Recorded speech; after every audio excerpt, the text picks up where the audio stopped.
video is sponsored by Divaswigs. I'm so excited. I can't wait to show you the step-by-step way I installed this wig. I slayed this wig, if I say so myself. Anyway, you can see that the wig came well packaged. So I get a drawstring bag, and it's lovely silky drawstring bag with gold lettering on it with the name of the company, Divaswigs. And they also include a few accessories along with the wig. So included is a pamphlet with the description of the hair that you're getting. I am getting the 100% Brazilian virgin hair, 18 inches. And why I'm super excited about this one is this is the realistic hairline, the upgraded realistic hairline. And it has the super fine invisible Swiss lace. So this is my first time trying the invisible Swiss lace. And it's supposed to be amazing. It's transparent and it's suitable for all skin tones. As you saw, they also include 2 wig caps and a brush. Okay, let's get ready. Now, Divaswigs are known for their affordable wigs, so definitely check the description box to see their different selections. They have half wigs, they have kinky hair wigs, they have straight, they have pretty much every texture and color you can think of, and it is affordable. So here I'm simply taking off the protective netting, and the first thing I notice, of course, is the closure. So the closure with the extra lace in front. So this is a 5x5 closure, which makes this wig great for beginners. And as you can see, it truly is almost invisible. I mean, look at that. Just let me press it against my hand and you can barely see that lace. Isn't that amazing? I was super excited because I already knew this was gonna look good when I put it on. But seriously, just look at that. Look how that literally almost disappears, if not for the strands of hair that you can see. Anyway, the ends look pretty good. The hair is very soft and silky, especially since I've been used to textured hair lately. So like I was saying, this is 5 inches by 5 inches in terms of the closure. And so for the beginners, it's not a frontal. So a frontal is a lot more work where it goes from ear to ear of lace. And also you can see there are 4 combs, 2 on the sides, 1 on the back, 1 in the front. Overall, looking at the wig inside out, I would say that it is well constructed. Everything seemed in the right place and very sturdy. You can see the comb I was showing you in the back. And also there are some bands that you can use if you choose to secure the wig even more.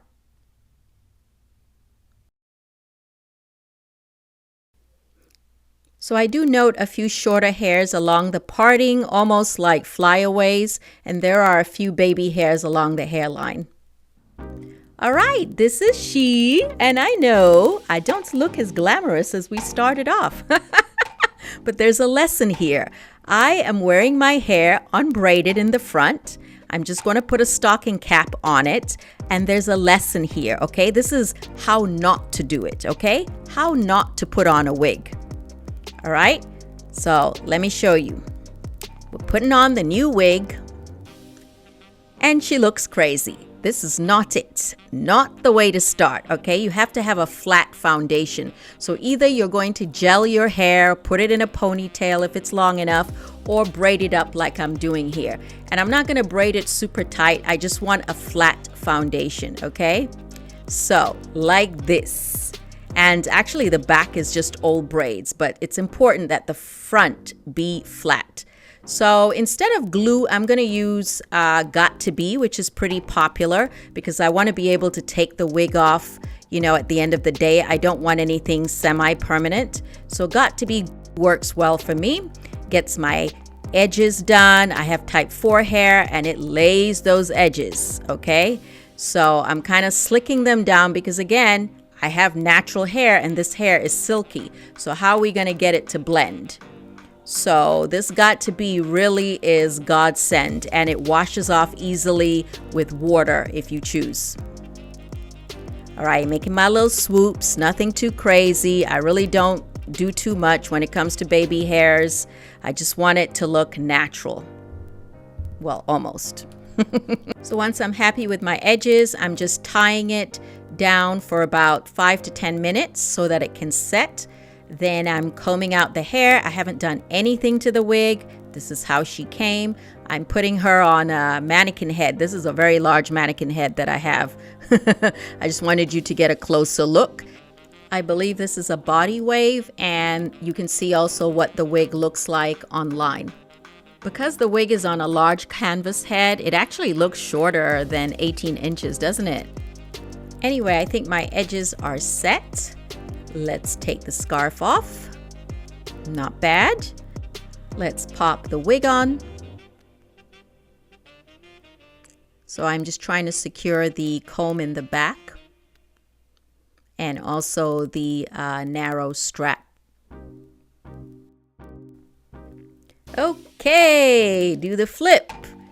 And what do we see? I don't know why I was laughing, but it was kind of funny to me seeing myself in that wig, and it just was not working initially. You see, I have a very small forehead. I got that Indian blood, and I feel like I look like a gorilla with that lace front wig on my forehead. Now I know this is how most girls wear it, and that's how it's designed. But for me, I have to wear the lace front behind my hairline.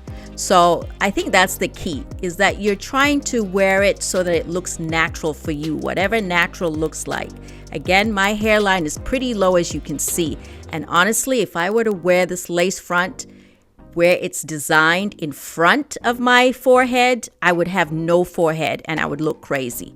So I'm going to wear the lace front behind my hairline, kind of like Chick Natural. I think she's kind of, similar in terms of the forehead and the low hairline.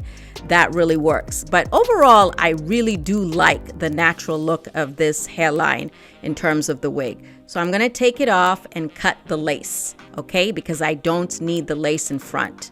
Now, again, if you're planning to glue the lace front wig to your forehead because you have a generous forehead, then don't take off the lace until after you've glued it onto your forehead, okay? But if you're planning to wear it behind your hairline, then go ahead and remove the lace like I did. All right, let's put her back on, see what we got. Not bad, right? Honestly, I feel like I could actually walk out the door with this wig right now, the way it's looking, because you can see my edges and you can see the wig front looks pretty good. So I'm just making it feel like me or look like me by giving it a side part or shifting the wig to the side because I don't like middle parts. So it's kind of a lesson just like life. It's not one size fits all, right? You got to make it your own. And I like how she looks right now. Yes, she is secure. Combs on the side, combs in the back, comb on the top, and it's not falling off. So I really like how it looks so far.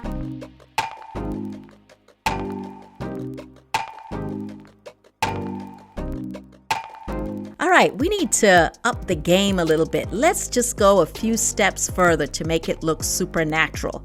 So I'm just pulling out a very thin, random amount of hair strands in the front, okay? So just a very few.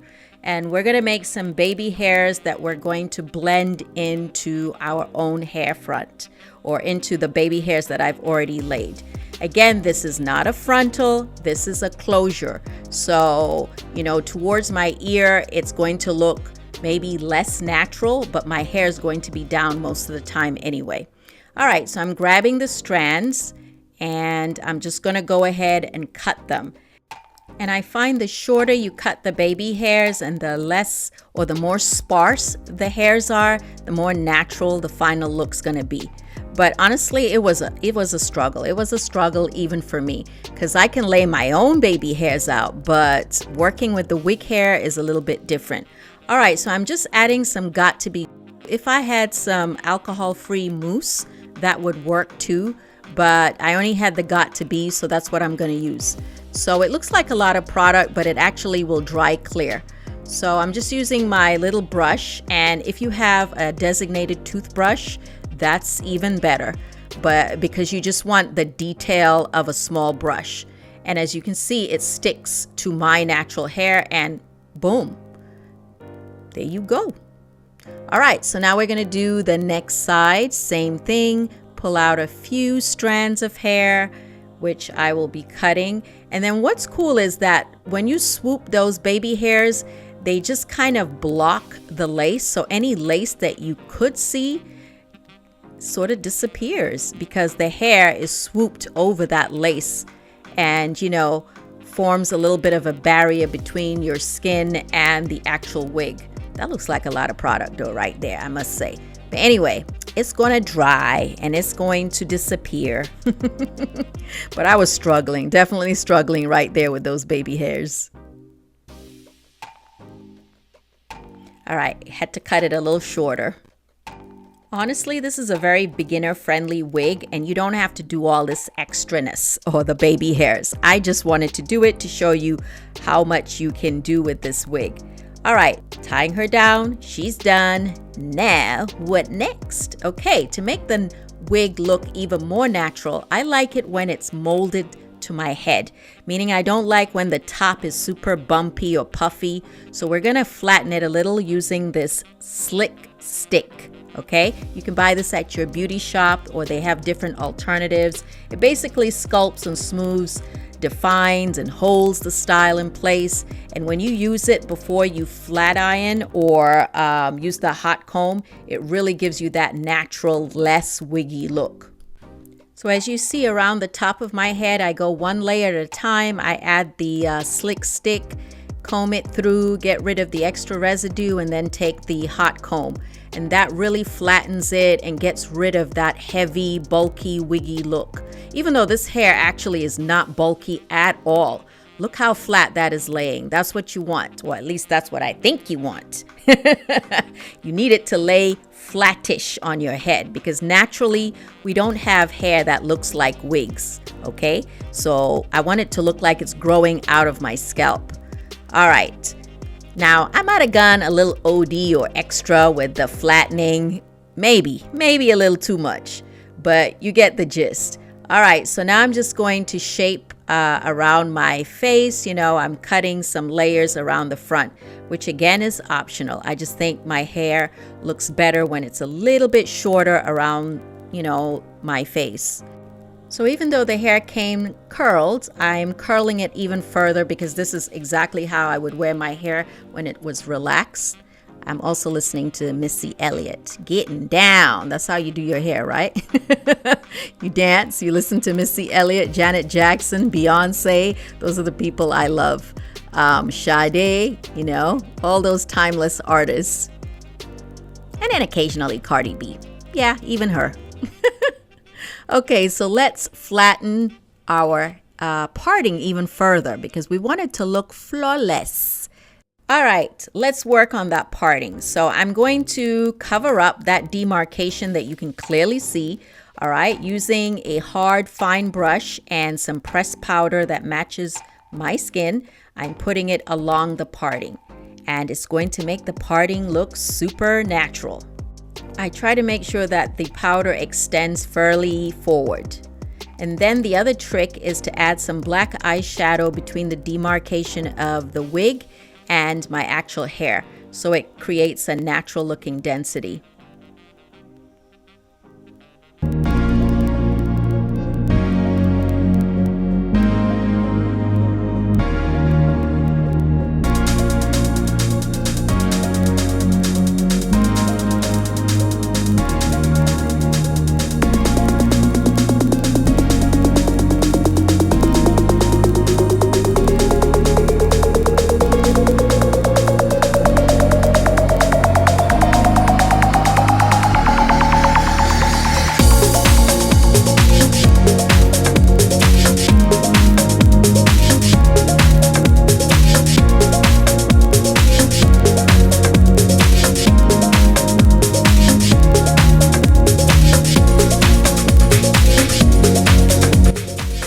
Valentine's Day, by the way. I wish I could reach out and give you these roses.